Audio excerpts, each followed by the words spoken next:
compartir, por haber aceptado la invitación para ser parte de este segundo encuentro, del ciclo de charlas de ética y tecnología, hoy centrado en el tema de los datos personales, ¿no? Del uso de datos personales.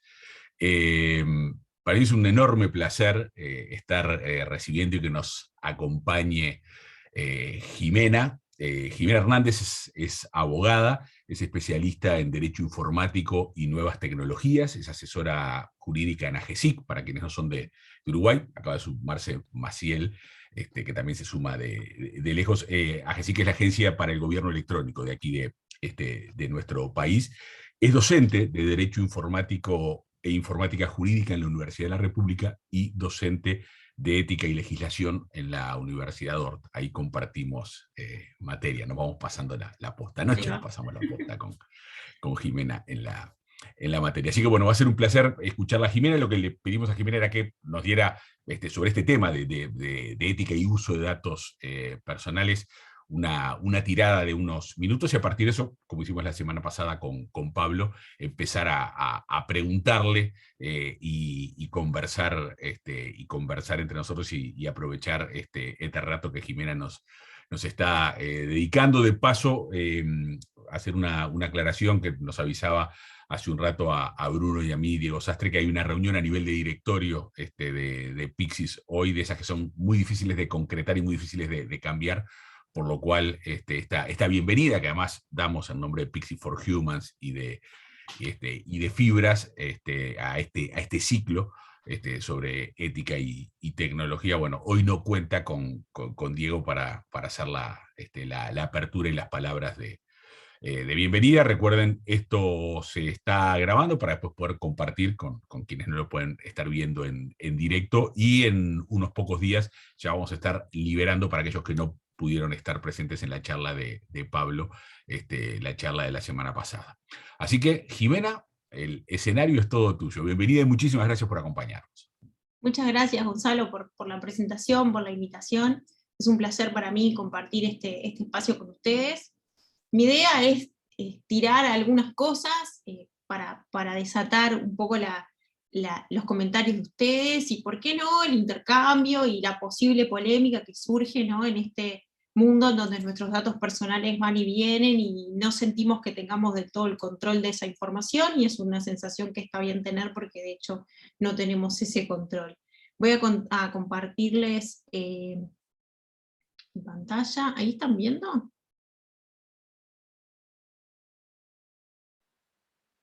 Así es. Ahora sí. ¿Sí, no? Bien.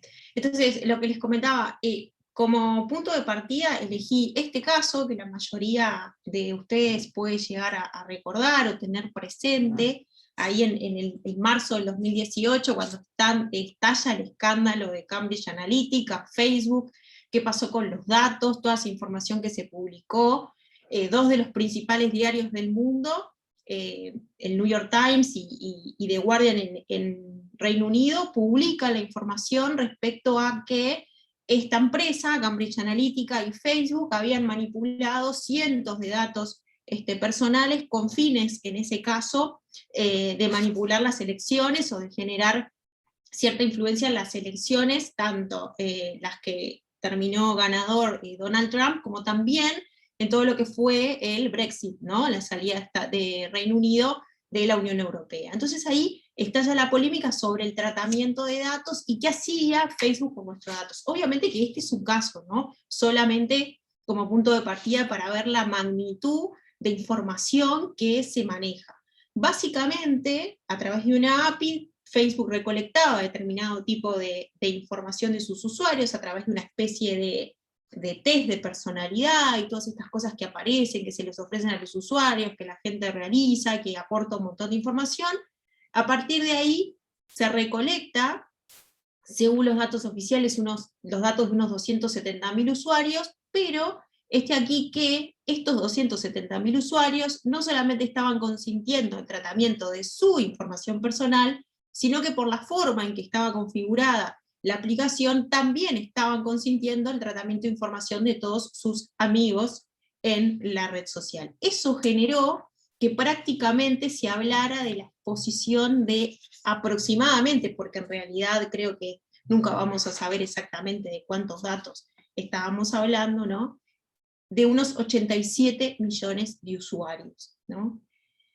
En estos test de personalidad se capta un montón de información, ¿no? Tiene que ver no solamente con los gustos, sino también con factores demográficos, que obviamente eran información importante a la hora de generar estas campañas electorales. La empresa Cambridge Analytica ofrecía servicios justamente asociados a generar campañas electorales, incluso algún otro servicio asociado a generar campañas de desprestigio, fake news y alguna cosa más. En definitiva, esto que termina en un escándalo internacional, porque Cambridge Analytica termina cerrando, Facebook obviamente siempre multado con alguna multa que uno no sabe bien si no le termina volviendo la publicidad que le genera todo este tipo de fenómenos. Eso da lugar a otro tipo de debate sobre lo que Facebook puede beneficiarse o no, pero en definitiva es uno de los tantos casos que expone la vulnerabilidad que nuestros datos personales tienen en este mundo digital, ¿no? Uno siempre hace hincapié cuando hablamos de los desafíos éticos y de los desafíos legales, que hablamos de desafíos que surgen también por la sociedad en la que vivimos, ¿no? La famosa sociedad de la información, la famosa sociedad en la cual producimos, generamos y consumimos grandes cantidades de información.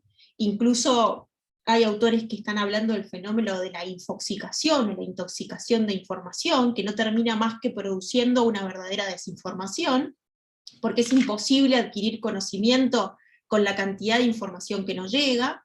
También se habla del fenómeno de la información asociada a nuestros gustos o preferencias. Generalmente leemos aquello que queremos leer o que preferimos leer, ¿no? Estamos programadas los sistemas en ese sentido, ¿no?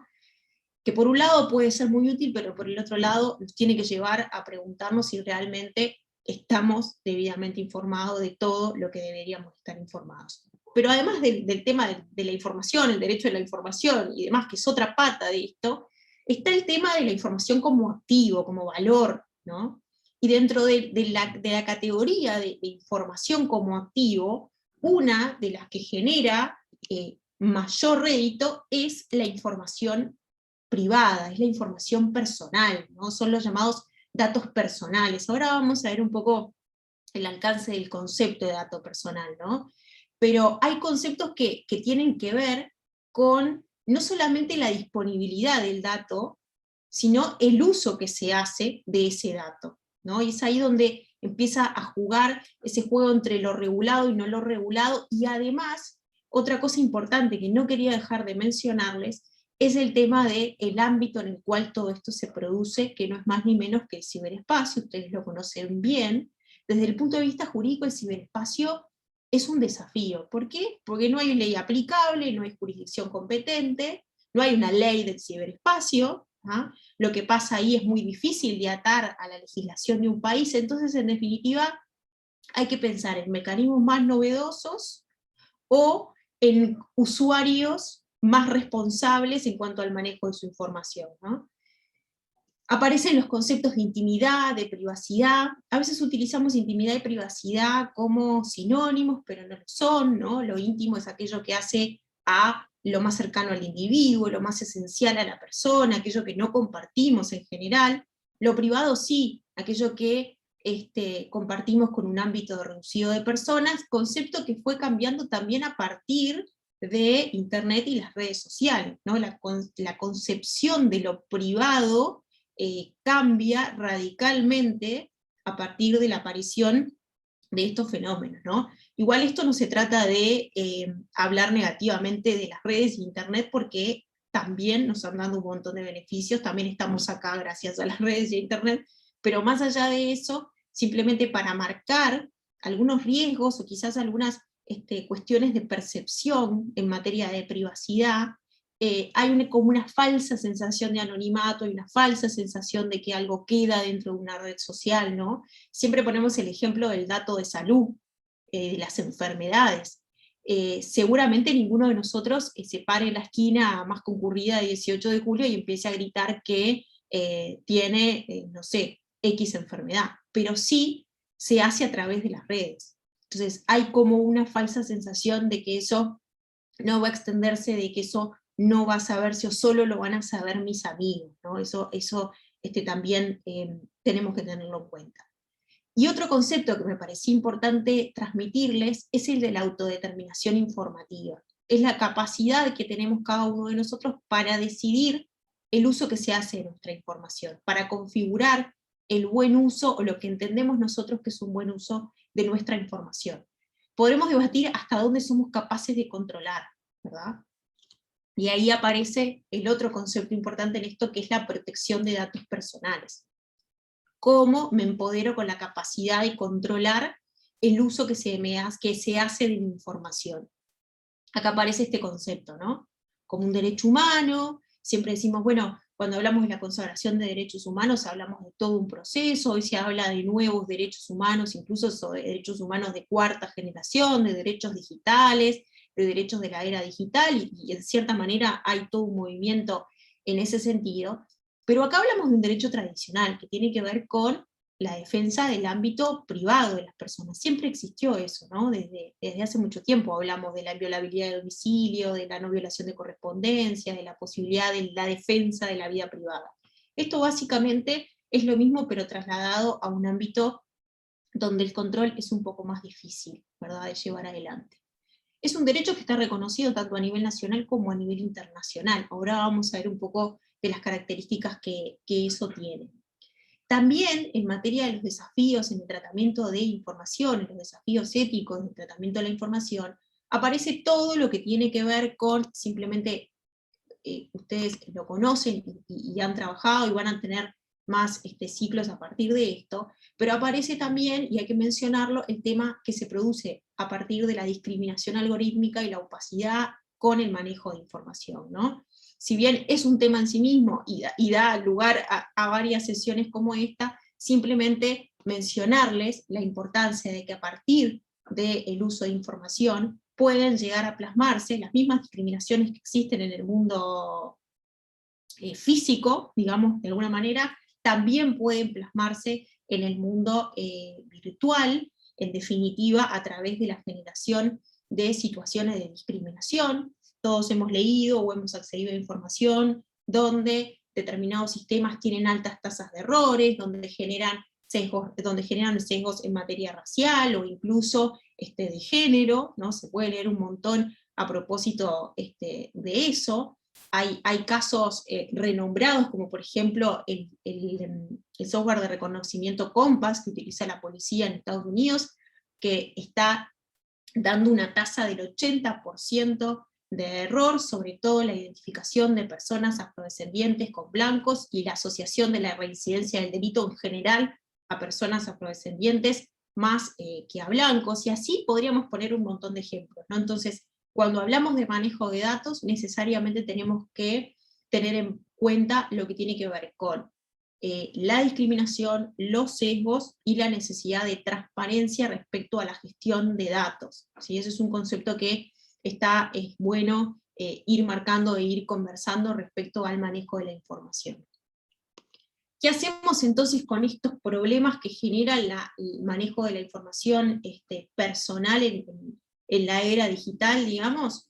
Tenemos que hablar de cuáles son los marcos regulatorios y algunos marcos de referencia al manejo de datos. No siempre la ley soluciona del todo el problema, ¿no? Es parte de la solución, pero como les decía, en el ámbito de Internet y del ciberespacio hay que contar con algunas otras herramientas para la solución de estos problemas. La ley de protección de datos uruguaya, es la ley 18.331, es una ley que tiene un concepto amplio de dato personal. Esto me parece importante transmitírselos. Dato personal es todo aquello que me identifica o me hace identificable. ¿No? Uno piensa a veces, bueno, no, el nombre, la dirección, es el teléfono, el correo. Hay más que eso, incluso la ley incluye los datos genéticos, los datos biométricos, o sea, todo aquello que sirva para identificarnos o hacernos identificables, no necesariamente asociado a nuestro nombre, va a estar incluido dentro del concepto de dato personal. ¿tá? Esto es importante tenerlo en cuenta porque si hablamos en algún momento de técnicas de anonimización o de disociación de datos, hay que ver hasta dónde se puede ir realmente, o si podemos hablar de una verdadera anonimización de la información. Esta norma también abre una puerta en el ámbito judicial para poder hacer algún reclamo en materia de datos personales. Ahora, como usuarios, como titulares de datos, los empoderados por el derecho a la protección de datos somos los titulares de la información, tenemos una serie de derechos que la ley consagra, que tienen que ver con la información. Cuando se me recaban datos personales, y si ustedes manejan base de datos lo tienen que tener en cuenta, hay que informarle a las personas para qué estamos recolectando esa información, qué uso se va a dar de esa información. También permitirles eventualmente el acceso a esa información, el derecho a saber qué información sobre sí existe en una base de datos, que quizás ustedes sean los gestores o a veces puedan también obrar como encargados de tratamiento de esa base, no son el responsable directo, pero tratan la información. Otro tema importante es la posibilidad de que la base de datos se mantenga actualizada, que la persona pueda rectificar datos, actualizar, o incluso ejercer derechos asociados a la supresión. Hoy se habla bastante, y se ha consagrado en algunas legislaciones, el llamado derecho al olvido, la posibilidad de que mi información asociada a mi nombre deje de ser indexada. No es la desaparición de la información de origen, sino la desindexación de la información sobre una persona. En Uruguay no está consagrado expresamente, pero se entiende como un ejercicio del derecho de supresión. Y también existe la posibilidad de impugnar valoraciones personales, sobre todo a través de procesos automatizados. Es un derecho que está pensado sobre todo para las valoraciones crediticias, ¿sí?, que se hacen de cada uno de nosotros, y en definitiva se pueda impugnar esa valoración cuando proviene de un proceso automatizado. La ley de protección de datos, y en general la protección de datos en el mundo, exige el cumplimiento de una serie de requisitos o de principios a la hora de recolectar los datos personales y a la hora de tener datos personales, de administrar esos datos. Esos principios tienen que ver con la legalidad de la tenencia de la base, cuándo es legal tener una base de datos, esto asociado a lo que tiene que ver con el registro, pero quería hacer mayor énfasis en dos de estos principios, o en tres básicamente. El de finalidad. Los datos los tengo que tener con una determinada finalidad. Cuando esa finalidad termina, los datos deberían de ser eliminados, o al menos bloqueados en cuanto a su acceso. Se recolectan con una finalidad determinada. Hay un principio básico que estructura la ley, que es el de previo consentimiento informado. Los datos deberían tratarse con el previo consentimiento como principio, sin perjuicio de que la ley tiene una serie de excepciones asociadas al principio de consentimiento. Y también quería hacerles énfasis en la obligación de seguridad. Cuando hablamos de tratamiento de datos, ya sea automatizado o no automatizado, también somos responsables de tomar las medidas de seguridad físicas y lógicas que sean necesarias para el resguardo y la custodia de esa información. O sea que acá se abre todo otro tema que tiene que ver con el tratamiento seguro de la información, y todo lo que tiene que ver con la seguridad de la información, la protección contra incidentes, y eventualmente alguna actividad ilícita respecto de los datos. Quien recaba el dato es responsable del manejo de esa información. También hay cierto conjunto de datos, que no les quería dejar de mencionar, que la ley les da una protección especial, que requiere un consentimiento que además de expreso sea escrito, como son por ejemplo los datos de salud. También ustedes pueden quizás tratar bases de datos, o tener bases de datos, o administrar bases de datos que contengan información clínica, por ejemplo, que contengan historias clínicas, u otra información de salud. Esas bases de datos necesitan una protección especial. Lo mismo a los datos relativos a las telecomunicaciones. No puede haber interferencias arbitrarias en las telecomunicaciones, salvo que exista obviamente una orden judicial que le imponga al operador de telecomunicaciones alguna interferencia.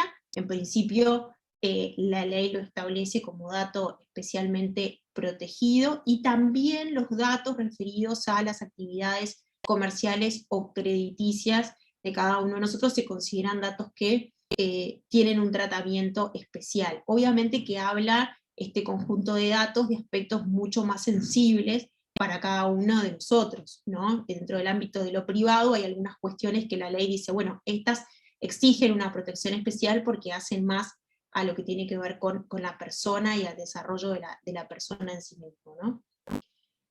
También es importante mencionar, aunque sea brevemente, qué pasa con el alojamiento de datos personales fuera del territorio nacional, ¿no? Y decíamos, bueno, Internet no tiene fronteras, hoy tengo soluciones que incluso pueden ser no solo más baratas, sino quizás más eficientes fuera de frontera. La contratación de servicios de nube es hoy una realidad. Cuando hablamos de utilización de servicios para situar datos fuera del país, hay que tener en cuenta que estamos generando una transferencia internacional de ese dato, lo estamos sacando del territorio nacional. Eso implica cumplir con una serie de principios en materia de protección de datos, transferir a países que tengan el mismo nivel, digamos, de protección que tiene Uruguay en materia de protección de datos es la regla. Puede haber excepciones que tengan que ver con el cumplimiento de contratos, puede existir consentimiento, pero lo cierto es que cuando utilizamos servicios que están fuera de frontera, también tenemos que tener en cuenta los aspectos en materia de protección de datos, ¿no? O en principio también tenemos que tener en cuenta la posibilidad de almacenar datos, por ejemplo, de manera disociada, ¿no? Obviamente habrá que ver el caso concreto y qué quiero almacenar y demás, y dónde lo quiero almacenar. Pero en principio la regla es que hay transferencia de datos y que hay que elegir países que sean adecuados en cuanto al nivel de protección. Es importante tener en cuenta que no siempre el manejo de la información termina siendo negativo, nocivo, con un mal uso, ¿no? Cuando hablamos de datos personales, es posible que esos datos incluso se traten anonimizados y se genere valor respecto de esa información, ¿no? No solamente pensemos en los casos en los cuales, más allá de las obligaciones de protección, los datos puedan llegar a ser amenazados. También es posible un tratamiento de datos que nos lleve a mejores resultados. Simplemente algunas cuestiones asociadas al manejo de datos en el Estado, y esto que tiene que ver con el uso responsable de datos y la gestión de datos de calidad. Muchas veces la mejor gestión de los datos nos puede llevar a generar servicios de mejor calidad a las personas, ¿no? Se han desarrollado muchos programas asociados a eso, como lo que tiene que ver con la gestión de calidad de datos. El dato sirve en la medida de que es veraz, que es eficiente, que realmente es un dato fidedigno. El Estado debería de tender a administrar mejor los datos, justamente para que la persona no tengamos que estar constantemente proporcionando nuestra información a los distintos entes del Estado. También es importante el concepto de datos abiertos, de datos que el organismo público, el Estado, puede publicar, puede disponibilizar para ser reutilizados, para generar mejores aplicaciones. Y quería mencionarles en cuanto a esto que uno de los objetivos de la Agenda Digital al 2025 en materia de datos tiene que ver con la optimización en cuanto al uso de los datos en el ámbito del Estado para generar una gestión pública mucho más eficiente, contemplando los aspectos éticos, los aspectos de privacidad, de responsabilidad, de transparencia y de no discriminación, que es en definitiva algunos de los puntos que fuimos marcando, digamos, a lo largo de esta exposición. También en materia de inteligencia artificial, en nuestro país, si bien se pueden leer un montón de recomendaciones, ¿verdad? Y principios éticos en materia de inteligencia artificial y manejo de datos, se elaboró ahí en el año 2018 unos principios generales en materia de IA para el gobierno digital, que están disponibles, incluso fueron objeto de una consulta pública, y se armó una especie de intercambio entre la sociedad y el Estado que proponía estos principios, y están asociados a muchas de las cosas que fuimos conversando, ¿no? Al tema de la finalidad del desarrollo de la tecnología, de la necesidad de la existencia de un interés general, protección de datos, aspectos éticos, la necesidad de generar un valor agregado en el desarrollo de una inteligencia artificial y en el manejo de la información, y también en los principios de seguridad como base, ¿no?, para el desarrollo de cualquier aplicación que implique el manejo de datos o de información personal. Algunas cuestiones nomás que dejo también para dar lugar a la reflexión. El enfoque del manejo de datos termina siendo una cuestión que es multidisciplinaria, no somos los abogados los únicos que definimos, también es necesario generar un enfoque técnico y de gestión de negocio y de servicios asociados a los datos que se están manejando. Es importante tener en cuenta que creo también que el enfoque ético en el manejo de datos tiene que estar presente desde el momento de la recolección hasta que los analizo, que les agrego valor, que los transformo o eventualmente los transmito. O sea, tengo que pensar en un proceso que realmente valorice al dato desde el punto de vista legal o desde el punto de vista ético. También el análisis de riesgos y de costos y de beneficios asociados al tratamiento de la información y a qué hago con la información, creo que tiene que ser parte del esquema del manejo de datos. Eventualmente el diagnóstico de la calidad de datos y de la no existencia de sesgos, como veníamos manejando en un principio.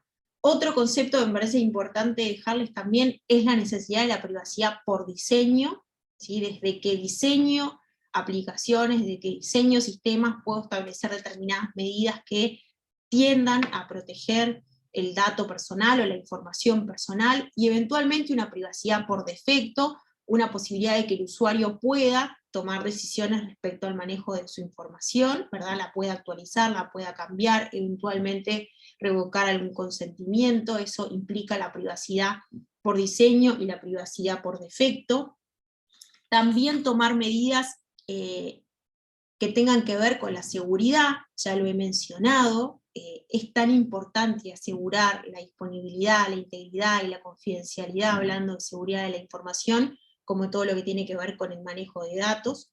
Cualquier fuga de seguridad implica siempre, no solamente una amenaza para la información en sí misma, sino también para la empresa y para la imagen de la empresa, ¿no?, que maneja esa información. También me parece importante reflexionar sobre la necesidad de la transparencia y la rendición de cuentas respecto al tratamiento de la información. Y por último, establecer, muchas veces las leyes consagran derechos y establecen mecanismos, como vimos hoy, pero también es importante generar buenas prácticas y generar quizás lo que se conoce como códigos de conducta, como elementos que puedan generar una protección más adecuada para determinadas situaciones, para que la persona y la empresa puedan resolver las cuestiones asociadas a datos de manera mucho más efectiva. Hoy en día hay una tendencia, ¿no?, hacia lo que es la resolución extrajudicial de conflictos, la existencia de códigos de conducta, en definitiva, medios más eficaces para lograr la efectiva protección de la privacidad de los datos personales cuando hablamos de entornos digitales como es Internet o como pueden ser las redes abiertas en términos generales. Así que les quería dejar como esas reflexiones finales y abrir la instancia para los comentarios, las consultas. Esperen que voy a dejar de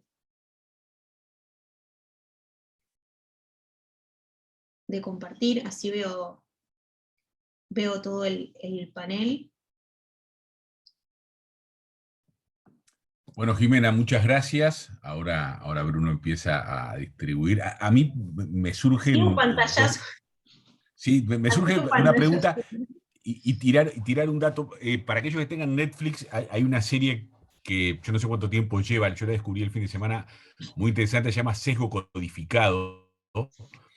Cuenta una historia real y es una investigadora negra del MIT que se da cuenta que el sistema de reconocimiento facial no la reconoce a ella porque es negra, y si se pone una máscara blanca la reconoce, y a partir de eso empieza a trabajar con otros investigadores negros en inteligencia artificial en Estados Unidos. Es fantástico el relato. va la primera pregunta, ahora Bruno administra las manos levantadas o las preguntas que sean, pero el tema, Jimena, es cómo convive una legislación nacional, como decís vos, bastante completa o por lo menos abarcativa respecto a lo que es cualquier dato identificatorio personal, con datos que nosotros liberamos de manera masiva a empresas que están en el exterior. En realidad, la ley de protección de datos logra una protección parcial, ¿no? Ninguna ley logra aplicarse fuera de fronteras, salvo que hablemos, ¿no?, de situaciones delictivas u otro tipo de cosas donde hay una cooperación internacional. Entonces, por un lado te queda la gestión responsable de la información, o sea, un usuario que realmente conozca y esté al tanto de lo que puede pasar con su información. Y después también una tendencia que es importante marcar de las grandes empresas tomadoras de datos, ¿no? Tomadoras entre comillas, porque uno siempre tiene que pensar que la empresa nunca lo fuerza a dar el dato. Es uno que para tener una red social o tener una aplicación termina aceptando condiciones de privacidad que no son del todo adecuadas. Si han visto en los últimos tiempos, hay una preocupación más intensa por la privacidad. Por ejemplo, los que son usuarios de Apple vieron que Apple le dice, yo no comparto más con otras aplicaciones. En realidad la traducción de eso es me quedo todo para mí, ya no lo comparto con otros, ya no le permito a otros acceder, por lo menos es la lectura que yo hago, capaz que estoy siendo muy mal pensada, pero en definitiva hay una mejor gestión de la privacidad por parte de los usuarios. Hay también la implementación de otros sistemas de solución de conflictos, por ejemplo, en Google uno puede directamente hacer determinados reclamos, no necesita ir a una autoridad judicial o ir a otro tipo de situación que no nos va a llevar a nada, claramente, o a ningún resultado inmediato, directamente gestionar su información. Hay un límite para eso, ¿no? Siempre estamos, de alguna manera, de rehenes de lo que accedan a hacer o no con nuestra información. Pero la primera barrera, creo, Gonzalo, es nosotros mismos, en el proceso de la información que transmitimos. Perfecto. Aprovecho que no me había anotado y me autodoy la palabra. ¿Cómo no? Una cosa que quería comentar, que justo lo escuchaba el otro día, y aprovecho para hacer el chivo de UR, el podcast de negocios digitales de Pixis. Escuchaba una conversación de Gonzalo Sobral con Marcel Mordeschi, creo que era, que hablaban sobre la regulación de las plataformas digitales. Y un dato que decía Marcel que a mí me dejó bastante impresionado, porque nunca lo había leído de esa manera, que es que hasta dónde los datos que están en cuestión son datos nuestros. Porque en sí son datos que, como vos decías recién, nosotros los aportamos a una organización, empresa, una plataforma cuando decidimos entrar en ella, y también porque son datos que surgen de la interacción con esa plataforma. Entonces, ¿hasta dónde son datos míos que yo tengo que cuidar o que tengo que sentir recelo de que no me los saquen o no los usen? Y hasta dónde son datos que no surgen de una interacción y que yo los construyo cuando tengo presencia en un lugar y que solamente existen, que esto es medio filosófico, pero solamente existen cuando yo estoy en esa plataforma. Entonces, si yo no estoy en esa plataforma, no tendría que preocuparme por esos datos porque esos datos no existen. Entonces, creo que también es una mirada bastante interesante sobre cómo usar esos datos cuando esos datos son míos, en realidad yo tengo que preocuparme de esos datos. Está re interesante lo que planteas, Bruno, me parece que es para un debate buenísimo, ¿no? Hay hasta cierto punto que termino controlando, ¿no?, la información que proporciono, y después capaz que incluso es información que se va generando automatizada, o sea, que el usuario no termina sabiendo que esa información se genera, ¿no?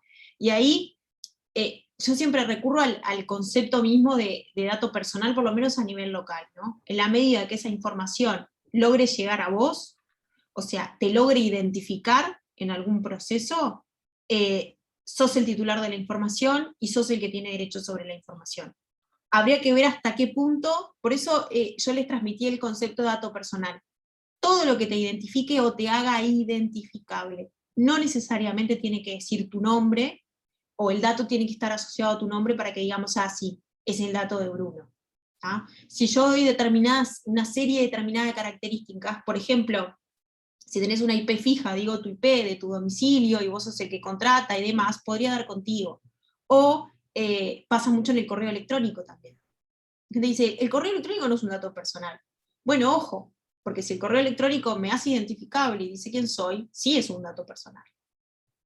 Entonces, ahí está muy interesante lo que planteás, y es como medio caso a caso que hay que ir viendo si esa información realmente puede llegar a asociarse a la persona, o logra un proceso de anonimización tal que ya no sos identificable, ¿no? Ahí está Julián con la mano levantada.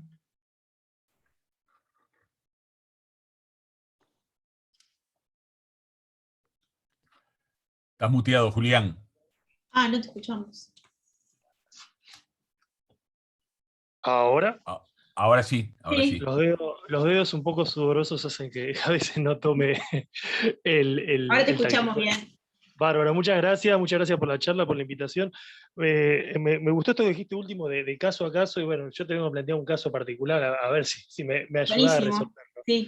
Nosotros tenemos un encuestador en Argentina, entonces, bueno, trabajamos con muchísimas actividades, no datos sensibles, digamos, pero sí datos personales, como decías vos, para poder identificar a la persona en casos de que tenemos que hacer focus group y demás. Entonces voy a decir algo que me parecía interesante y que me genera una duda, que es, vos tomás el dato, vos sos el responsable de ese dato, ¿no? Es tu responsabilidad, vos si dijiste, querés hacer un focus en Buenos Aires, pediste gente así, listo, se anotó, está ahí.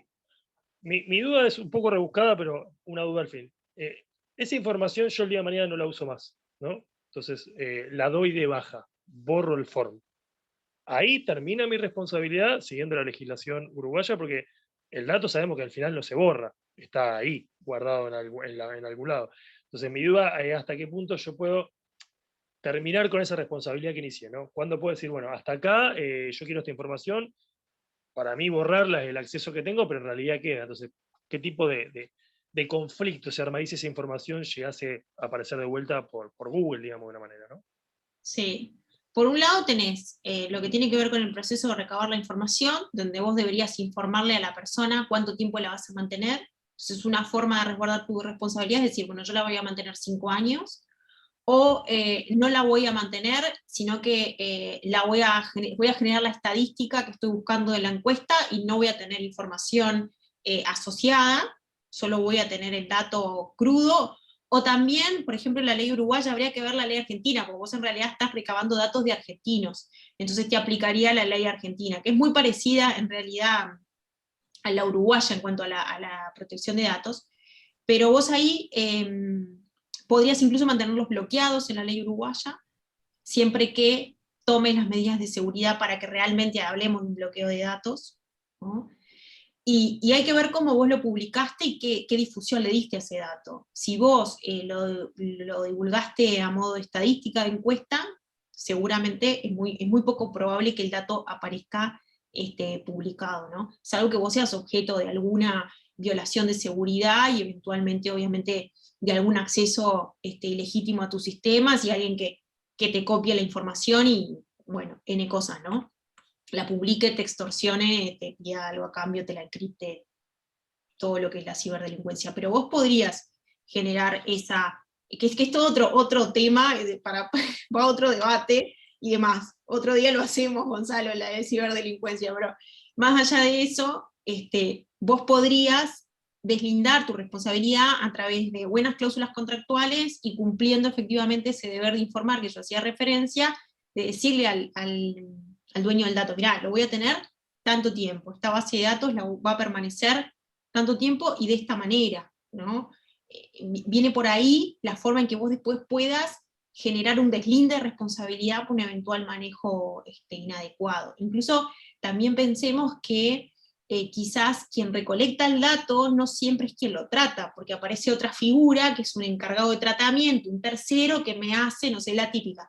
Yo tengo un montón de clientes, pero después tengo un estudio contable que me hace toda la facturación, entonces en definitiva ya le estoy pasando datos a ese también está tratando mis datos, ¿no?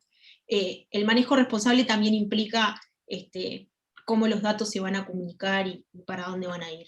No sé si la duda, Julián, rebuscada, te di alguna idea o No, muchísimas gracias, porque la no te verdad que ayudé.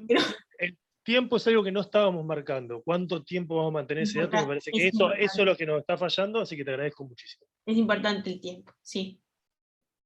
Asociado a la finalidad. Cuando la finalidad termina, vos deberías de eliminar o bloquear el dato dependiendo de lo que la legislación te acompañe, porque muchas veces, por cuestiones legales, uno tiene que seguir guardando el dato. Por ejemplo, los datos de los empleados, para poner un ejemplo, ¿no? La persona se desvincula de la empresa, pero mi obligación como empleador no termina. O tener obligaciones nuevas, ¿no?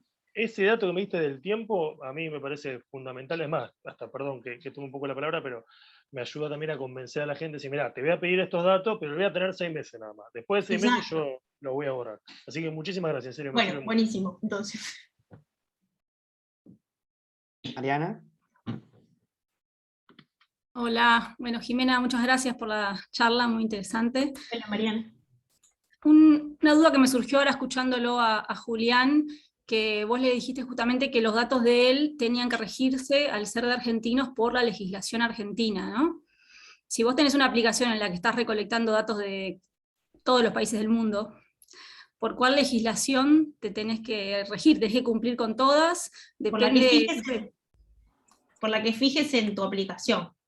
Y yo vos vas a poner ahí, en base a tal... ok.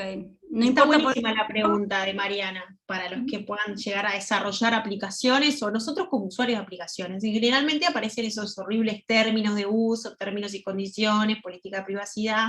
No los leemos, queremos la aplicación, damos a aceptar rápido, pero ahí, en algún lugar de esos términos y condiciones, aparece la jurisdicción a donde vos tendrías que ir a litigar por un eventual problema con la aplicación, que generalmente está cerca de California o alguna cosa por ahí, donde las leyes son más laxas y las aplicaciones se ven más beneficiadas. Pero sí, hay que fijar.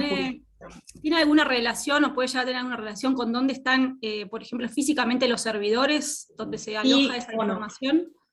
Sí, no necesariamente. Vos no podrías ir al país donde tienen los servidores y hacer ahí el juicio, por ejemplo. Hay algunos ejemplos, sobre todo en la jurisdicción europea, donde empresas grandes como Google o como Facebook tienen data centers situados en algunos países europeos, como pasó con Facebook, que tenía en Irlanda, que después sacó todo de Irlanda, porque justamente se dio cuenta que entraba dentro de la jurisdicción. Podés tener alguna excepción y terminar fundamentando que como el dato está situado en ese país, te vas a litigar ese país. Pero en general hay una serie de cláusulas y tú las aceptás cuando decidís formar parte de esa comunidad, esa aplicación o lo que sea. Sí, pensando en que ahora, por ejemplo, van a venir unos servidores de Google o ya hay, diciendo, bueno, ahora están en Uruguay. Es genial para los abogados, eso. Sí. Podremos justificar que Google tiene una sede, porque generalmente uno tiene que ir a litigar o donde es la sede comercial, ¿no? Donde tiene el asiento de los negocios, ¿vieron? En esos conceptos de establecimiento comercial. Bueno. Entonces, a veces te dicen, no, yo ahí solamente tengo un rack, o sea, y no tengo nada más, no tengo existencia jurídica, no tengo representación, no tengo, entonces ahí aparecen esa serie de desafíos que, bueno, hay que ver si uno los puede sortear o no. Buenísimo, Jimena, gracias. No, por favor. Gonzalo.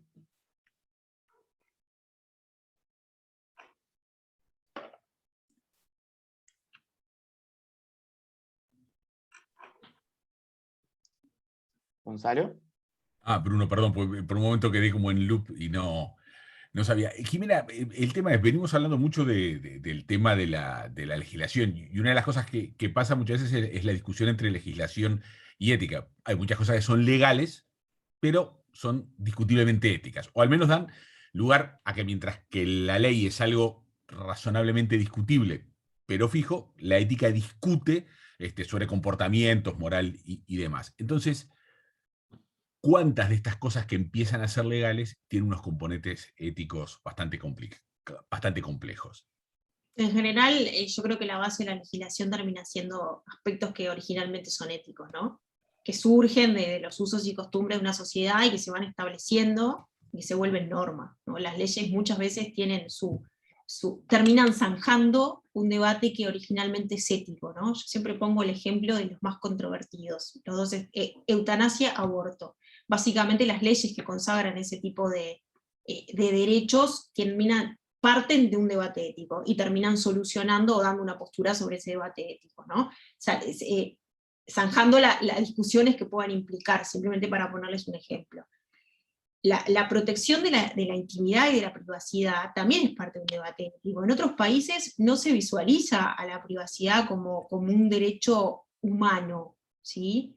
Por ejemplo, en Estados Unidos la protección tiene que ver con la protección del consumidor, porque el valor que ahí se prioriza es protegerme como consumidor en un marco de una relación de consumo y de comercio electrónico, pero no como derecho humano. Entonces, definitivamente la protección de la privacidad o el valor que se le da a la privacidad depende también de lo que impera en una sociedad, ¿no?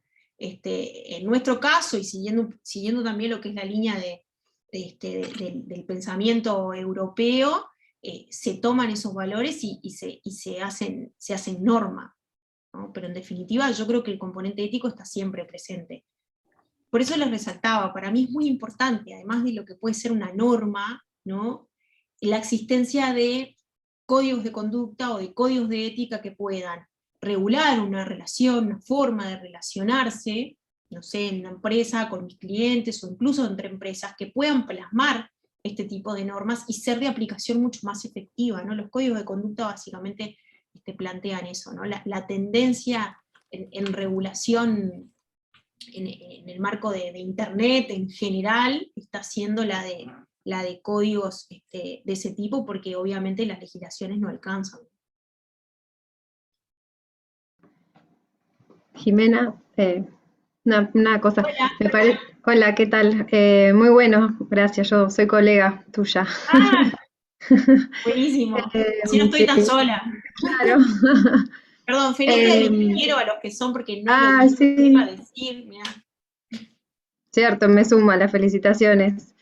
Yo creo lo mismo, creo que hay como una tendencia a la autorregulación de todo, de parte de las empresas, del ser humano, todo, lo que implica una gran responsabilidad también, porque creo que no estamos muy preparados para autorregularnos. Siempre esa regulación recayó en el Estado, en el gobierno, en las leyes, en esto y lo otro, a nivel macro o a nivel micro también, ¿viste? Esperar a que alguien te diga si está bien o está mal, y entonces esto cambia de paradigma en el sentido que vuelve a la regulación de la propia persona, qué publicar, qué no, cómo ponerlo, cómo no, uso el hashtag, no lo uso, a ver, desde eso hasta cómo uso los datos, ¿no?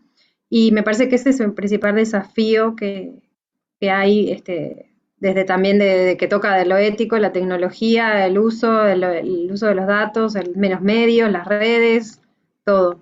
Estoy totalmente de acuerdo contigo, es parte de un cambio de concepción que los juristas a veces somos los que nos cuesta más, ¿no? Nosotros todo queremos que esté en una norma, todo queremos que encajen yo siempre digo lo de la jurisdicción y la ley aplicable, porque uno siempre trata de buscar y nos educan para buscar a dónde ir a litigar, a dónde ir a solucionar el conflicto, ¿no? Con normas pensadas en un mundo que tenía fronteras físicas bien delimitadas, porque yo no quiero errarle, pero si hablamos de fines, en 1800 y pico, 1900 y algo, donde tenemos algunas normas que siguen estando vigentes en materia de derecho internacional, hoy uno las mira y dice, forzamos la legislación a una aplicación que ya no existe. Por eso hoy decía lo de las fronteras, ¿no? El fenómeno de la globalización sumado a Internet disimuló esa frontera, disimuló el tiempo, o sea, el tiempo, la noción de tiempo jurídico también cambió. Eso hace que necesitamos allanar las normas. Pero a su vez, el allanamiento de normas creo que tiene otro desafío, que es la neutralidad tecnológica, la no intromisión en la innovación, en el desarrollo, o sea, es un equilibrio difícil de llegar, por eso estoy contigo en esto de que tenemos que aprender a generar normas de otra naturaleza, ¿no? Esperar otras respuestas de lo jurídico, digamos. Más siendo un país como nosotros, donde no tenemos la gran concentración de las empresas que dominan, hablando de datos y de otras cosas, ¿no? Pero de datos personales específicamente.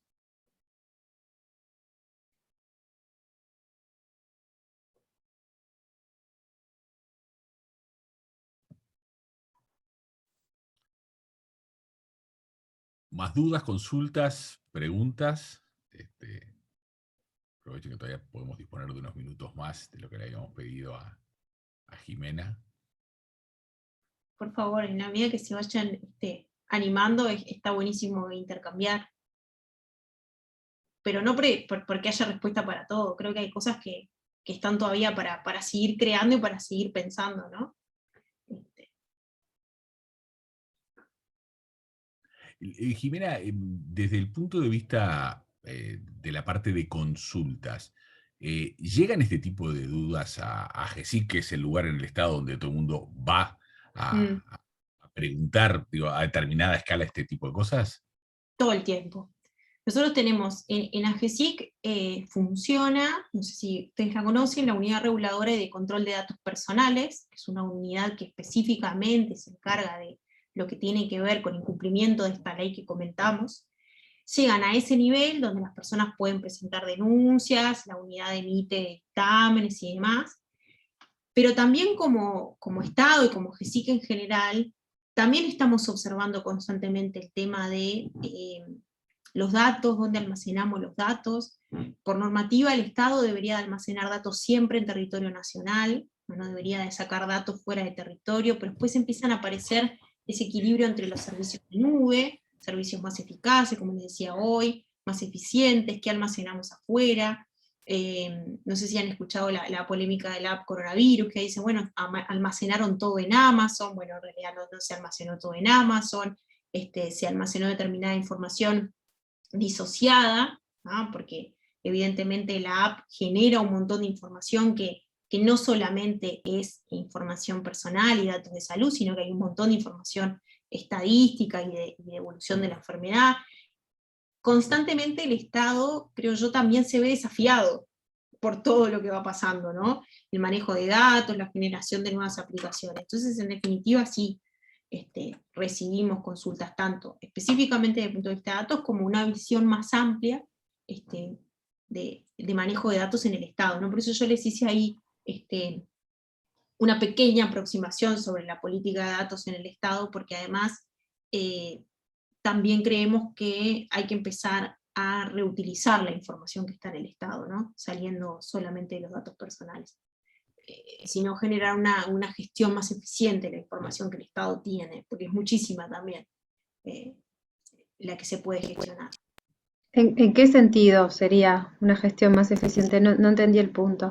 En realidad, todo lo que tiene que ver con gobierno abierto y la reutilización de información, obviamente que no de información personal, ¿no? Sino de información que el Estado tiene de determinadas cosas que puede reutilizar. Vieron en distintas aplicaciones, son distintos usos, está publicado por ejemplo el catálogo de datos abiertos, información que el Estado abre, disponibiliza y a partir de la cual cualquiera de nosotros podría generar algo que genere mayor eficiencia, desde por ejemplo la información de las paradas, los ómnibus, no sé, eso es producto de disponibilizar información que el Estado tiene y que se le puede dar una nueva vida o reutilizarla. Y después, el otro aspecto es la gestión más eficiente, para dentro del Estado y para la persona, ¿no? Esa idea de que la persona tenga que ir punto por punto, lugar por lugar, proporcionar los mismos datos en realidad en el mismo aparato que es el Estado, ¿no?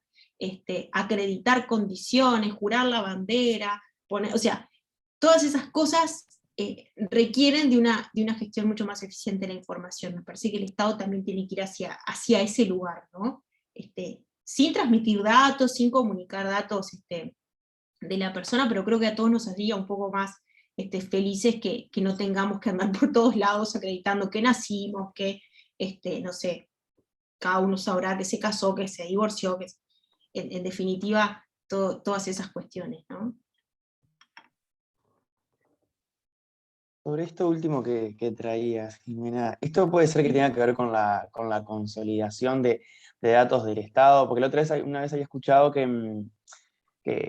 una persona que hablaba de esto, de cómo no tenía sentido que yo tuviera que ir a una oficina del Estado a pedir un dato para presentarlo en otra oficina del Estado, y cómo no existe un sistema que consolida todos esos datos, y que si yo tengo que ir, por ejemplo, a la DGI a presentar una partida de nacimiento, la DGI ya tenga como en vez de yo tener que ir a un registro civil a conseguir esa información, que esté todo consolidado. Perdón, datos que son tuyos, ¿no? Que Datos tampoco que que te te den eso. Claro. Y generalmente te cobran alguna tasa por ahí para dártelo o alguno.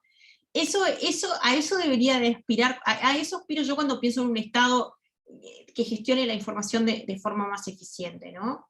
Que uno realmente pueda empoderarse con su información. Hay un montón de modelos, otros países del mundo están directamente empoderando a la persona con sus credenciales, se habla de credenciales verificables, de la portabilidad de la información, ¿no? Hay un montón de modelos que han ido evolucionando, pero básicamente pasa por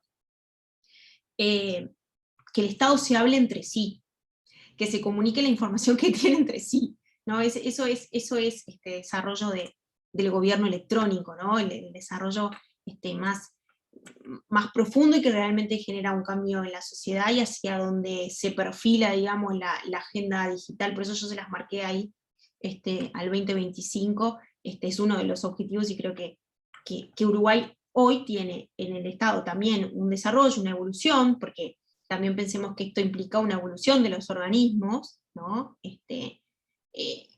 Generar un mismo nivel de apropiación de la tecnología, de uso, de gestión de cambio, ¿no? De recursos humanos mejor formados, todo, es un conjunto de cosas lo que hay que tener para realmente hablar de una integración, ¿no?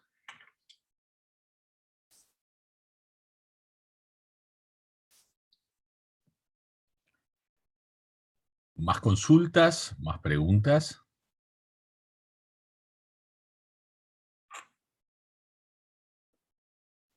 Bruno, si no hay más, vamos liberando a Jimena, ¿sí? Y agradeciéndoles a todos por haber participado. En 2 semanas seguro les va a llegar la invitación de parte de Bruno para volver a participar en este ciclo de charlas sobre ética y tecnología, con otra mirada, otro ángulo. Gracias, Jimena, por toda la No, por información que nos favor. diste, por la calidad de la información, por la mirada legal por un lado, pero ético-humana por otro. Seguramente, a muchos le quedará dando vuelta por allí algunas ideas, como Julián, que recién se despedía y agradecía por esos datos que estuviste compartiendo. A todos gracias por participar, y en 2 semanas seguro los vamos a estar volviendo a convocar. Muchas gracias a todos y por la invitación, nos estamos viendo. Nos encontramos en Chao. las redes. Muchas gracias. Gracias. Gracias, Chao. muy amable. Chao, chao. Gracias. Chao, chao.